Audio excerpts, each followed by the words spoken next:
Hello, my name is Daniel Adjevich. I work in professional services practice of AppDynamics as a solution architect, and I'd like to talk to you about AppDynamics DEXTER. DEXTER is a utility that I built that stands for Data Extraction and Enhanced Reporting. The purpose of the tool is to extract a variety of interesting pieces of data from inside of AppDynamics platform to be able to report on them on an interesting and novel ways.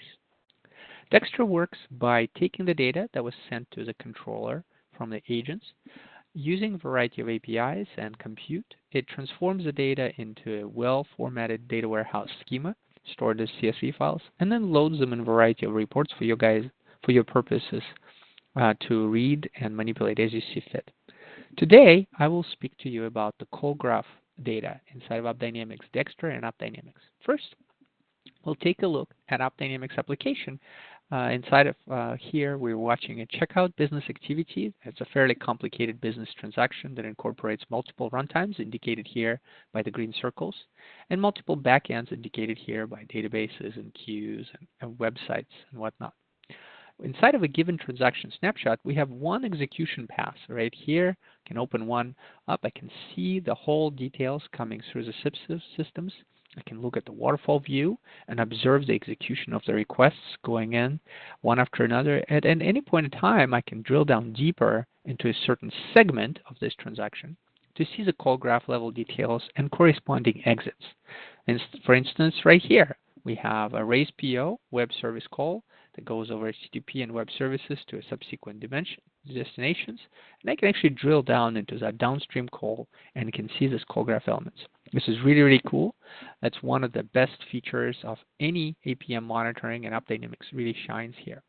However, a lot of times you may be presented with more than one snapshot of this nature. There they are. I have 202 in this last 1 hour alone. And you might want to look at them all in aggregate. In previous sessions, we already looked at how you can do that with the snapshots report to look at the exit calls and a variety of interesting things there. Let's drill even further to look at the call graph elements. First, let's find out how those snapshots are presented in AppDynamics' snapshot report. A given snapshot consists of multiple segments. Those are hops between the threads and hops between the processes.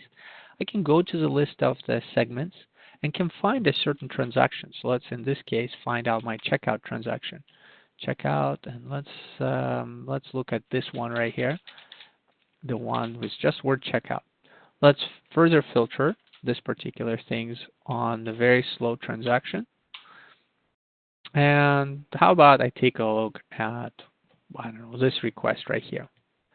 Filter away all the others just for fun. So this would be replicating what AppDynamics' UI shows us in the waterfall view. And lo and behold, in the column Q, you can observe that there is actually a waterfall view indicating the sequence of each segment, their overall duration, and the exits.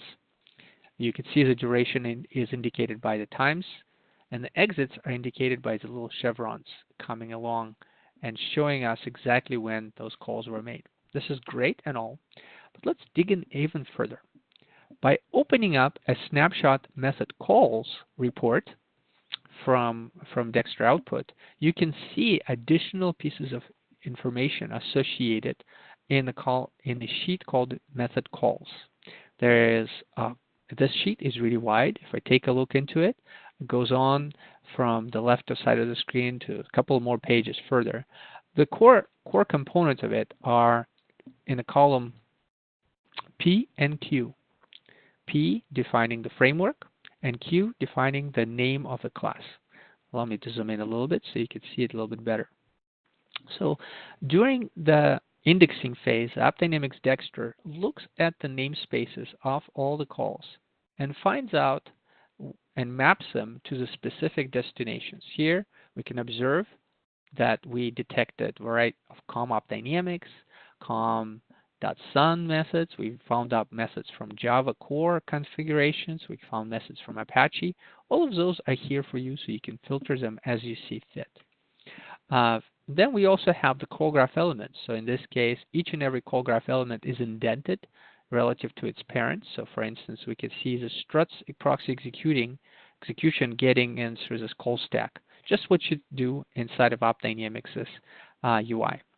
The interesting thing here is that we can use power of Excel and pivot tables to analyze those calls in aggregate. So for instance, I can bring up the elements in the pivot table where certain activities, let's take a look, let's collapse it a little bit here, are shown by the type of call and their duration.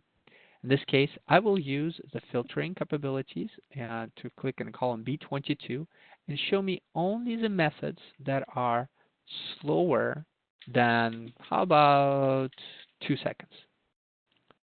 We have the bucketization in place for us. Okay, now our pivot is a lot smaller. We could see that a lot of methods are Java, some of them are in common Spring Bean, and some are in struts right here. Let's take a look which ones are there. So if I expand the pivot all the way to it, I can now see the full name of each and every method associated with a line number if available, and their overall duration. I could take a look at the slightly different pivot representation in calls.location sheet, the next one to the right. So here, the same sort of data is reformatted in a different fashion. Observe what we have going on here. We have first grouping is a type of the framework, the subtype, major subtype of frameworks like servlets and POJOs and web services. The next level is a framework as understood by DEXTER, and finally the third name would be an actual class and method name as indicated in a column C. Finally, in the pivot data, we have those duration buckets grouped up together. Here I can also do performance analysis. I can maybe filter away everything that's very trivial. Hit OK on this. Now I'm really left with methods that actually spend significant wait time or CPU time present in there. And I can do some sort of interesting analysis in here. The first thing to jump at me is that most of these methods appear to be exits, except maybe this one in Java core. Oh, there are some sleeps. I could see exactly where do we sleep. Let's find out. How frequently do we sleep? Okay, we sleep inside of the login mobile, and fetch catalog transaction. And if I wanted to find out a context of where I am, all I need to do is switch back to my table of pieces of data and go look for this specific call element. So let's actually filter it away. Here in a column Q, can go look for the sleep and see what's going on. All right, here I am. I have a transaction where I'm sleeping. Let's actually keep filtering to this specific filter on this request ID and remove the filter off the full name indent. Now I see exactly where we are sleeping right here.